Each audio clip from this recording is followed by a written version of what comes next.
If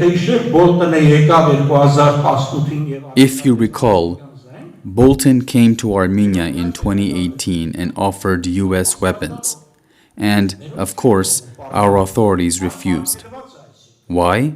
The reason is simple. We are simply not allowed, meaning it is prohibited to purchase weapons from others. Unfortunately, I must say that Armenia was more self-sufficient in terms of arms production in the 1990s than it has been in the past few years. I stated that one of the reasons is Russia's prohibition. The other reason is obviously the corrupt system in Armenia, meaning the corrupt army generals, corrupt leadership of the army, etc. For instance, whereas Armenia used to sew 18 million pairs of shoes a year in the Soviet era, and everyone from Soviet countries would come to Armenia to purchase shoes, Armenia would purchase military boots from Belarus.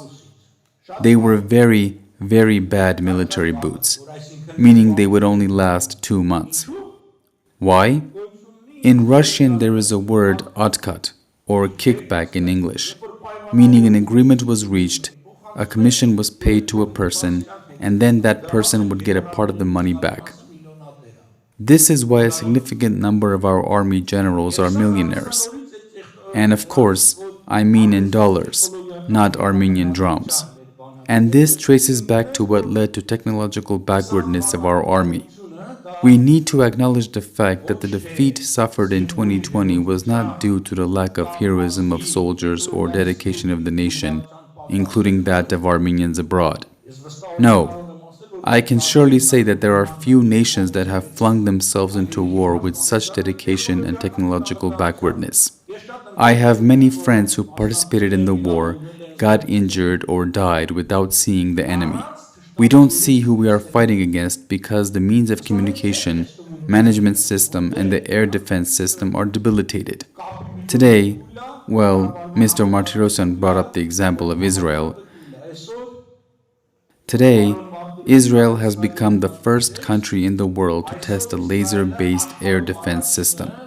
Why was it able to test this system?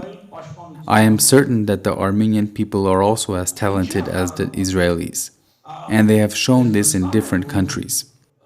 Again, we came back to the issue of political orientation, and no matter how much we avoid politics, we will come back to it. Israel cooperates with this country, that is to say, the United States, meaning it has the US as an ally, a country that has provided and still provides opportunities. We must not forget that the US government provides $4 billion in military aid to Israel every year. That is 10 times more than the funds that Armenia spends for its defense. So, this is very important. We talked about lack of funding, but the problem is that, technologically speaking, Armenia can't drop the original price by manufacturing something for the domestic market. As a matter of fact, whoever has been in the manufacturing industry knows how important the issue of quantity is. Բաժանորդագրվեք Ազգային-Ժողովրդավարական Բևեռի YouTube-յան ալիքին։